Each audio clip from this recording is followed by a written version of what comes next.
Yes.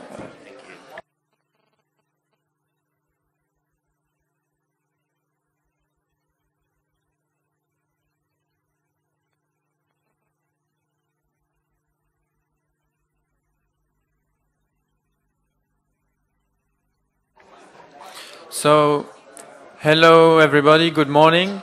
We are very happy to be here to announce the 58 nominees to the Data Journalism Award. I will present myself and the other panelists here because there had some slight changes in the program. So I'm Antoine Laurent, I'm the Deputy Director of the Global Editors Network and one of the project manager of the Data Journalism Award. I have here on my left Wilfried Reutten, Director of the European Journalism Center, organizing the data journalism with us. And Nicolas Kaiserbril, founder of journalism startup Journalism Plus, and also pre-jury member of the Data Journalism Awards. Aaron Piloffer, you know him already, head of interactive news media at the New York Times, and member of the official jury of the Data Journalism Awards. Mirko Lawrence, you know him already, also information architect at Deutsche Welle and freelancer, and he's also a pre-jury member of the Data Journalism Awards. And Simona Panzeri from Google Italy, because Google is also is a main sponsor of the Data Journalism Awards. So we are here to announce the 58 nominees of the Data Journalism Awards. Maybe you already know this unique competition, but I will introduce it briefly. So the Data Journalism Awards are organized by the Global Editors Network, the European Journalism Center, and are sponsored by Google. They were launched on 19 January 2012, and their objective is to reward projects, data journalism projects, 6 projects in 3 categories: data-driven applications, data-driven investigations, data-driven data visualization, and storytelling. There will be 6 winners for 45,000 euros in prizes, and they will be announced on 31st May at the News World Summit in Paris. This contest is the first international competition focusing only on data journalism. So I don't have the answer to the previous session question, which was can data journalism save the newsrooms? But I think what we try to do here with this contest is to try to save data journalists who are sometimes very lonely in newsrooms. So we want to help them and help them make understand their colleagues that they are doing something very important. This contest has seen a very big amount of enthusiasm. We got more than 300 complete applications in less than 3 months from more than 60 countries. And we selected 58 nominees for these awards. I have here the list, so this is some beautiful data visualization here. Beautiful charts. We are still working on the formatting. Maybe we could have them here. So we have 58 nominees. Among the key facts, we can note that BBC News has been nominated 5 times, the Texas Tribune 4 times, the Guardian 2 times. We have also some smaller regional outlets like Wales Online, some other big players like The Economist, and many very interesting media organizations from all over the world. The list is being distributed to everybody in the room if you want to look at it in detail. And don't hesitate to ask us questions. So just to sum up one more time, it's an incredible panorama of what's being done in terms of data journalism now all around the world, and it gives us a very interesting insight in the trends of this field. So I will now so you have here some screenshots of some of the most interesting projects. I won't go into the details. I will let you look at the list and ask us questions. You can also go and look up at the list online on our website, datajournalismawards.org. And I will now give the mic to Wilfried, who is going to introduce our objectives with this competition. Hello, good morning. It's a privilege actually to be here because what started as a very small thing, a small endeavor, and we didn't know how big it would grow, and we didn't know how many applications we would get. We were really overwhelmed by the amount of feedback we got, and also by the quality of the submitted proposals. And also what surprised us was we were kind of focused on English-speaking countries a lot and thought mostly British and American applications would come in, but then as Antoine said, it was applications from 60 countries all over the world. So what we thought was a narrow topic is really widening now very, very rapidly.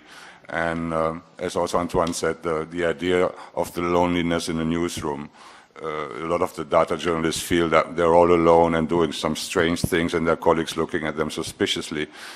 Is now changing rapidly, and what has become a liability, if you want, in the newsroom is becoming an asset now, and people are really getting strong here. You see this, if you see this from a human point of view, this baby is growing up really fast, and it is at least reached adolescence, and it's almost grown up now. So we're really impressed by how quick this goes, and also we didn't really know how far it started. Mirko and me, we started this 2 years ago in Amsterdam on a conference, and then it was just a few people in the room who started this, who had an interest in this, and now we can do this here, and we've been doing here every day a session, and the interest is growing, and there's so much need for training, we can't even follow up on the training that is needed, and we get a lot of requests obviously for this. So I would like to thank actually Google first for giving a substantial amount of money to enable us to do this, and I would also like to thank obviously Jen and everybody who contributed, but also like to thank especially Liliana Bunegro sitting in the front row working as always, because she's been coordinating this really nicely, and she made everybody work real hard, because the pre-jury session took about 5 days or something, because there were so many applications coming in. We had maybe calculated to do it in a day or two, and then there were so many interesting things that it took us about 5 days to come up with sifting through all the applications there. And I think we came with a very good short list, so the jury can decide on who's really going to win the prize eventually. And we'll be doing this ongoing, and you will see it on the website, and we're running a data journalism website from the European Journalism Center as well, and this is just going strong. Maybe one final remark. This is one of the few things that looks like really easy. A lot of other topics, a lot of other developments in the journalism sphere are much more difficult. So we should not forget this is just one element of it, and I wish all the other topics we are addressing, business models, copyright, training skill sets, would also be as successful and as growing as strong. Also we see there's a lot of interest, not just from the journalism community, but there's a lot of vested interest here too, from governments, from big industry. So we have to be careful to be as diligent and as considering and as critical as possible on these data sets, because there's a lot of interest there on just having this data out for whatever reason, and not maybe to enlighten people or to hold power to account. So we have to be careful that we don't get lost in the beauty of the visualization so much, and keep going for the journalistic core here, that is to say, finding things out, holding power to account. Thank you. Thank you very much, Wilfried. And as you said, we thank Google very much for funding this project. And I will give the microphone to Simona Panzeri just to say a few words. Well, first of all, thank you for inviting me here. I'm humbled and honored and sitting in the sponsor's chair. I don't want to take time from the fantastic work that's been presented today. I just want to say we have supported this project because we value quality journalism. We understand the power of data, and therefore we value the combination of the two. And that comes naturally. That's it.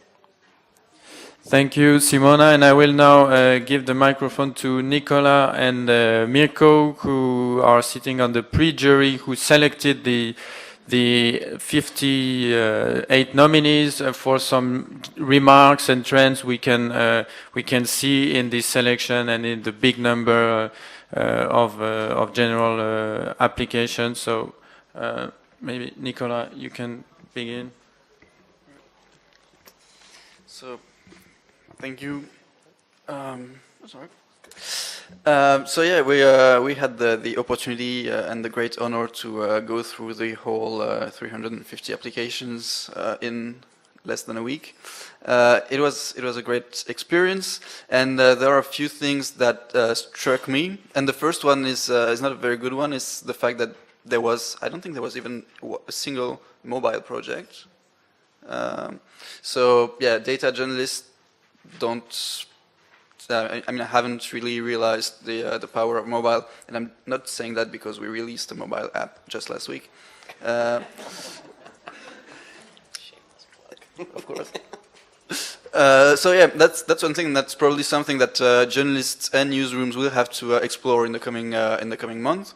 And the other thing is that in these conferences we see the awesome work of the New York Times, The Guardian, The Economist, the BBC, all the teams that were present in the awards and that you can see in the list of nominees. But there is much more to data journalism than these huge teams, and that's probably what's most important for most of you in this room who don't have the resources to fund even a 3-person team. We saw people doing amazing stuff just with an Excel spreadsheet, for instance, leading an investigation with just an Excel spreadsheet and basic visualizations. We saw developers using the media who leveraged the media to publicize their projects.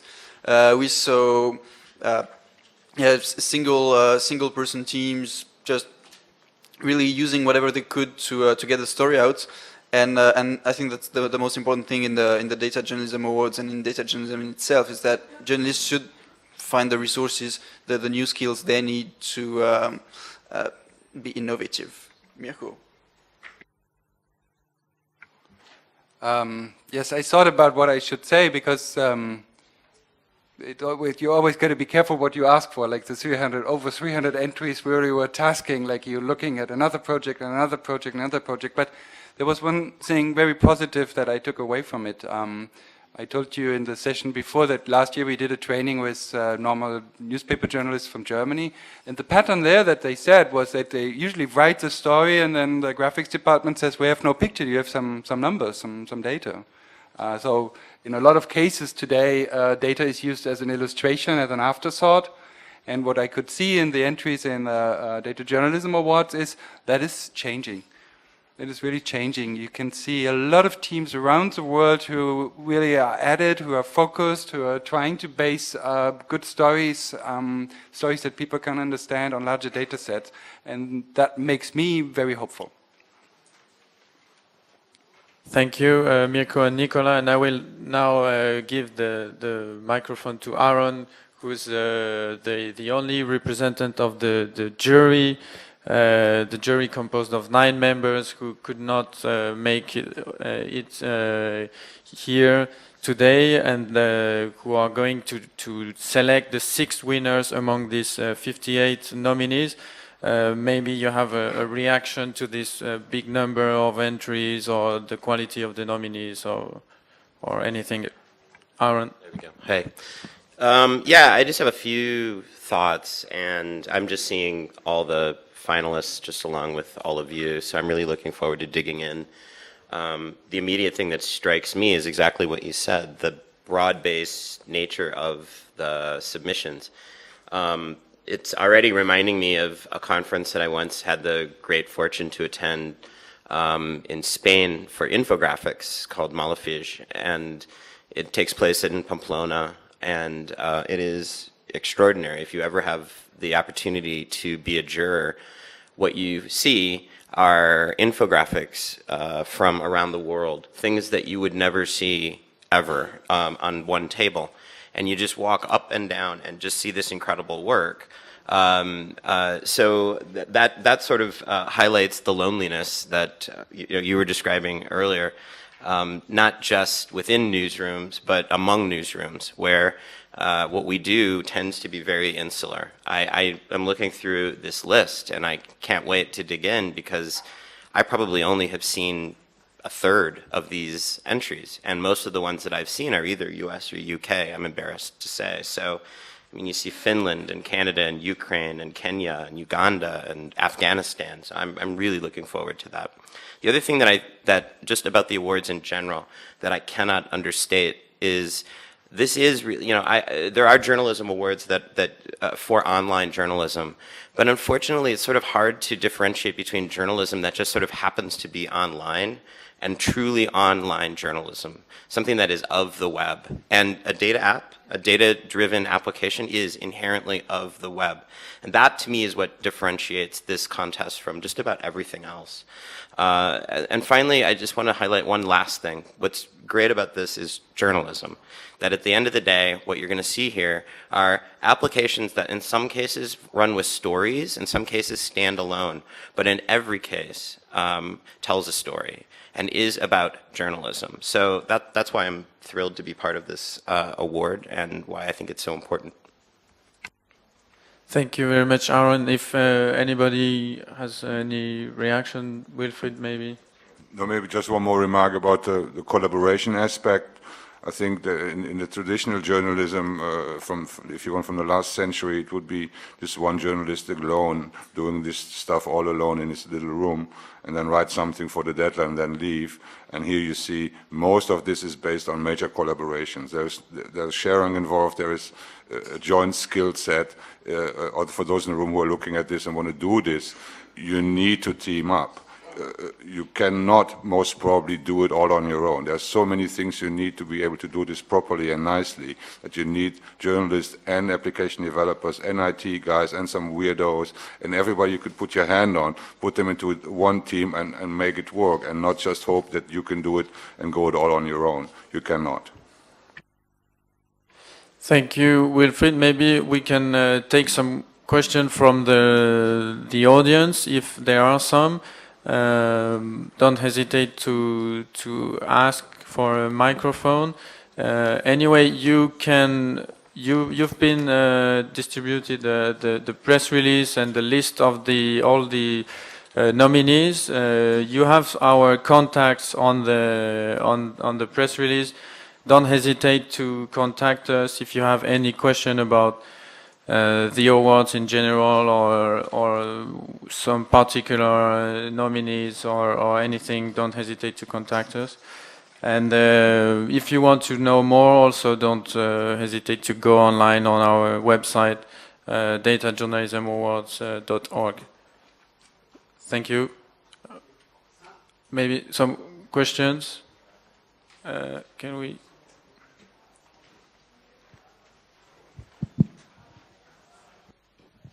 Hi. You had a pretty impressive number of applicants. How did you advertise it?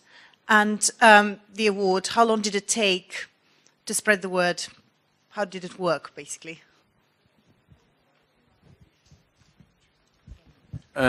We have several media partners, so I'm sorry I didn't cite them all here. They are all on our website. Among them is Wired Italy, so we thank them very much. The advertising period was very short. We organized a press conference in London on 19 January at Google's headquarters. We had we were quoted in several media outlets, and our media partners helped us a lot.